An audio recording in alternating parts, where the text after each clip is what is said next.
What if I told you that stupidity isn't just the absence of intelligence, but a deeper, more corrosive force, a silent virus of the mind, capable of turning brilliance into destruction? What if the true danger to civilization isn't the malevolent few, but the many who have simply stopped thinking? Picture this. A celebrated scientist, armed with accolades and advanced degrees, begins spreading dangerous misinformation. A kind-hearted teacher, once guided by reason, starts endorsing radical ideologies. A devoted parent, out of love, makes choices that unknowingly harm their own children. These aren't monsters. These are thoughtful, well-meaning people who've unknowingly surrendered to what Dietrich Bonhoeffer called the power of stupidity. And here's what's truly terrifying. This isn't happening in some distant, broken world. It's happening here. To people like you, to people like me. This isn't mere theory. In 1961, psychologist Stanley Milgram conducted a chilling experiment at Yale. Ordinary volunteers were told by an authority figure to administer what they believed were painful electric shocks to another human being. Even as screams rang out, 65% of participants continued, believing they could be delivering lethal doses. These weren't sadists. They weren't mentally disturbed. They were everyday people who had, for a moment, handed over their moral judgment to someone else. Bonhoeffer saw this same surrender firsthand. In Nazi Germany, he watched the slow unraveling of reason, as his own country, once steeped in culture, faith, and intellect, descended into darkness. In 1943, from the silence of a prison cell, knowing he would soon be executed for his role in a failed plot to assassinate Hitler, Dietrich Bonhoeffer wrote down what would become his most chilling insight. Against stupidity, we are defenseless. Not against cruelty, not against evil, but stupidity. No argument, no protest, no force can penetrate it. Reason falls like rain on stone. What made this observation so unsettling wasn't just the time in which it was written, but the clarity with which it revealed a deeper truth. Evil, Bonhoeffer noted, always carries the seeds of its own undoing. It creates friction, it breeds resistance, eventually it collapses. But stupidity, it carries no such burden. It does not feel guilt. It does not question itself. It believes it is doing good, and that makes it immune to correction. And that, Bonhoeffer realized, is what makes it so useful to those in power. You see, malicious people often know they're doing wrong. That knowledge creates internal conflict and, sometimes, collapse.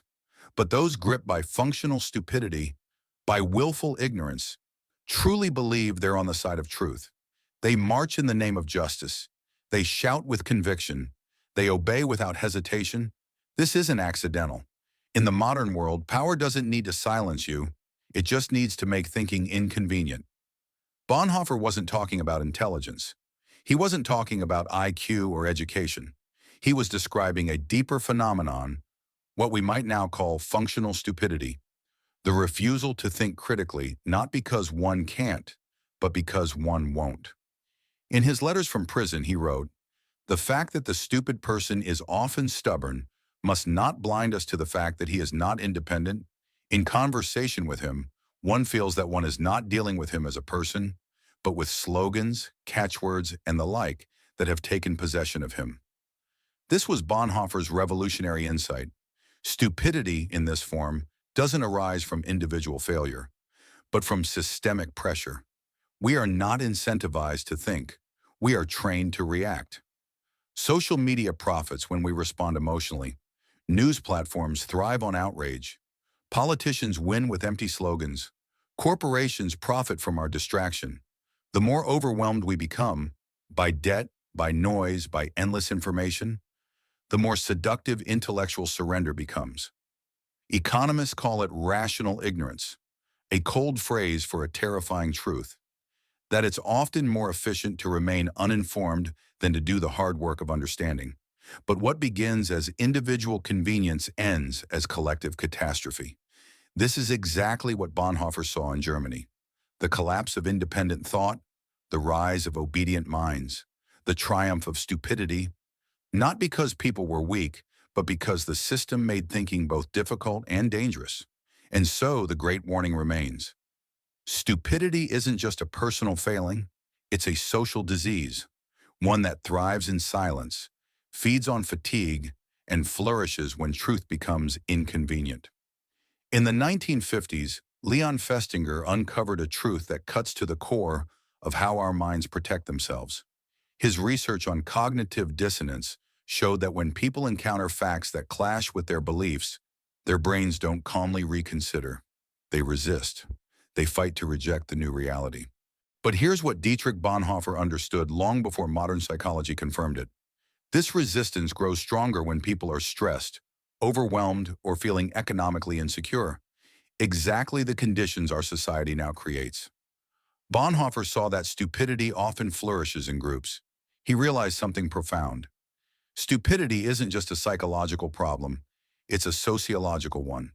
He observed perfectly rational individuals abandoning their critical thinking when swept into the momentum of a larger group or movement. This insight was decades ahead of its time. Then came Solomon Asch's conformity experiments, also in the 1950s, demonstrating what Bonhoeffer witnessed firsthand.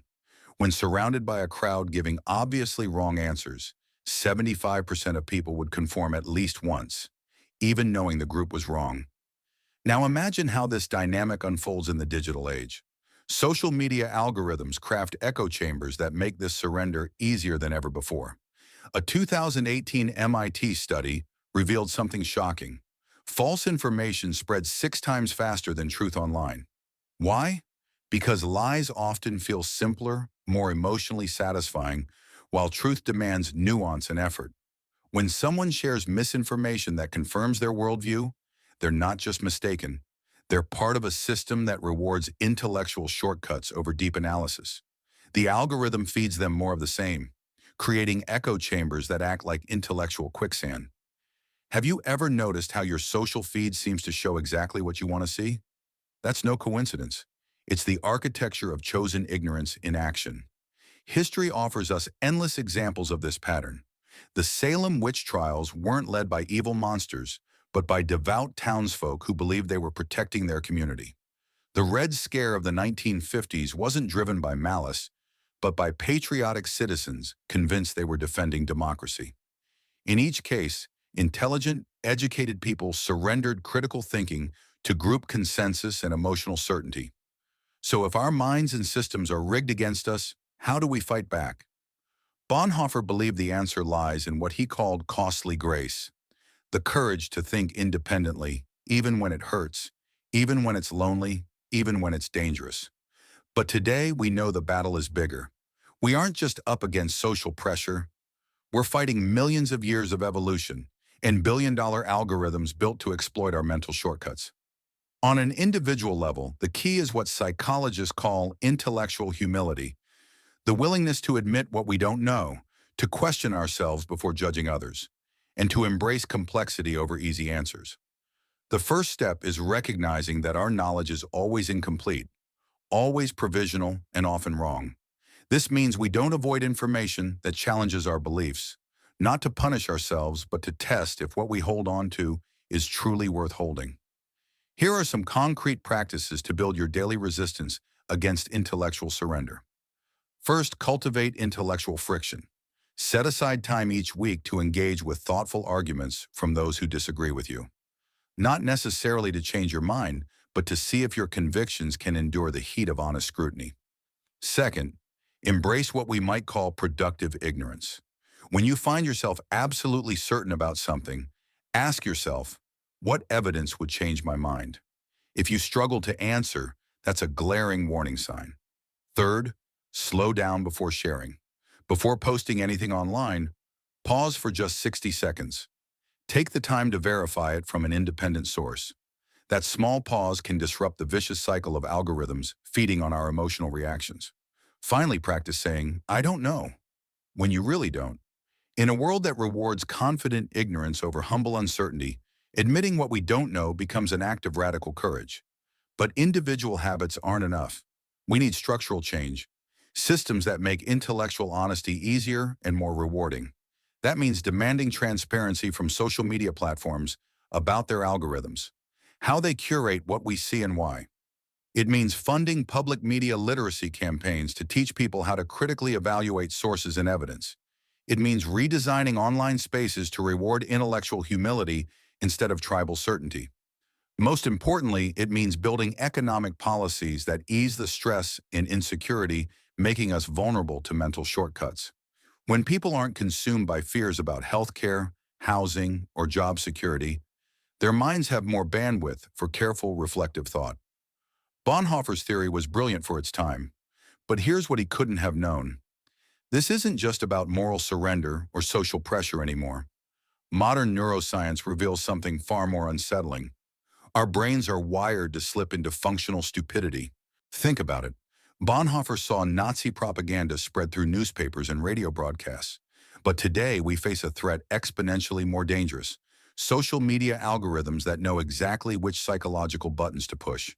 And now the age of AI deepfakes, capable of fabricating reality itself. The threat isn't just escalating, it's targeting the very architecture of human cognition. This isn't just about Nazis or propaganda, it's about the wiring of your brain.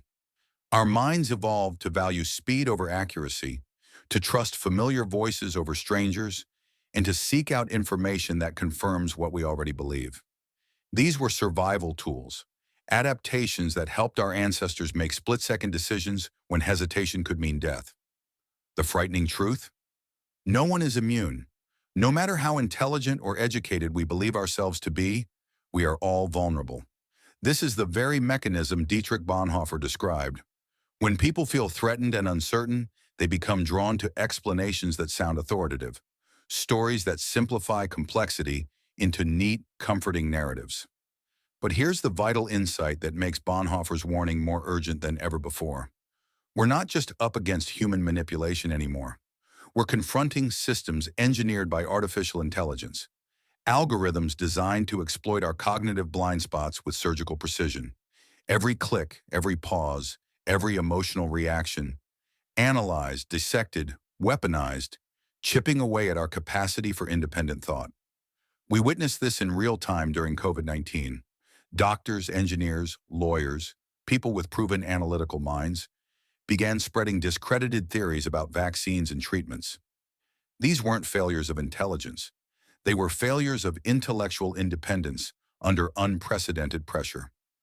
Bonhoeffer paid the ultimate price for refusing to surrender his mind. On April 9, 1945, just weeks before Germany's surrender, he was executed by hanging. His final words, according to a fellow prisoner, were, "This is the end for me, the beginning of life." His sacrifice wasn't only political resistance, it was a defense of the very possibility of human thought itself. He knew this truth. When people stop thinking independently, they cease to be fully human. They become, in his words, puppets. They're strings pulled by whichever force is strongest at the moment. And here's what makes Bonhoeffer's last challenge so painfully relevant today. Who stands firm? When the pressure to conform is crushing, when independent thought demands courage, when truth costs more than the comfort of lies, who stands fast? The answer isn't found in superior intelligence or education. It's found in the daily choice, to remain curious rather than certain, to seek truth rather than comfort, to think deeply rather than react impulsively. These aren't acts of heroism, they're ordinary practices. But when everyone around you has stopped doing them, they become extraordinary. The tragedy is that intellectual surrender often feels like freedom. Thinking is hard work. Holding complex, contradictory ideas at once is uncomfortable. Admitting you might be wrong about something important, that's painful. But Bonhoeffer insisted that this discomfort, this struggle, is the very price of remaining human. In a world built to profit from our intellectual surrender, choosing to think for ourselves is no longer a given. It becomes a radical, defiant act. And here lies perhaps the most unsettling truth of all. We are all vulnerable to functional stupidity. The moment we believe we are immune, that is the moment we begin to fall. The cost of intellectual freedom is eternal vigilance, not against some external enemy, but against the quiet, creeping urge within us to stop thinking when thinking grows difficult. Bonhoeffer's theory of stupidity unsettles because it hits too close to home. We see it everywhere. Intelligent people believing what's clearly false, educated individuals making disastrously poor decisions, well-meaning citizens backing policies that betray their own values. The problem isn't a decline in intelligence. It's that our systems increasingly reward intellectual shortcuts over patient, careful thought. But within this grim diagnosis lies a beacon of hope. If stupidity is partly a choice, it can also be resisted. If it is shaped by structures, those structures can be changed. If it stems from cognitive overwhelm, then we can create conditions that make thinking easier, not harder. Think of critical thinking like physical exercise. Awkward and uncomfortable at first, but absolutely necessary for strength. Just as no one expects to run a marathon without training, we cannot expect to navigate a world of complex information without regularly exercising intellectual discipline. The mental muscles needed for independent thought demand regular use, or they wither away. So the next time you find yourself utterly certain, the next time you dismiss opposing evidence without a second thought, the next time you bask in the false comfort of having all the answers, remember Bonhoeffer's warning. Functional stupidity never shouts. It whispers, quietly and persistently, "You already know all you need to know." And in that moment, you face a choice.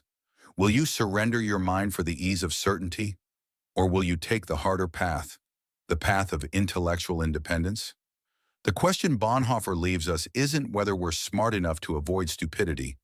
It's whether we are committed enough to keep thinking when thinking is inconvenient, uncomfortable, and costly. In a world that profits from our intellectual surrender, choosing to think carefully and independently becomes one of the most important acts of resistance we have. Here's my challenge to you this week. Take one belief you hold with conviction and spend 30 minutes digging into the strongest arguments against it. Not to torment yourself, not to drown in doubt, but to practice the kind of intellectual courage that Bonhoeffer gave his life defending.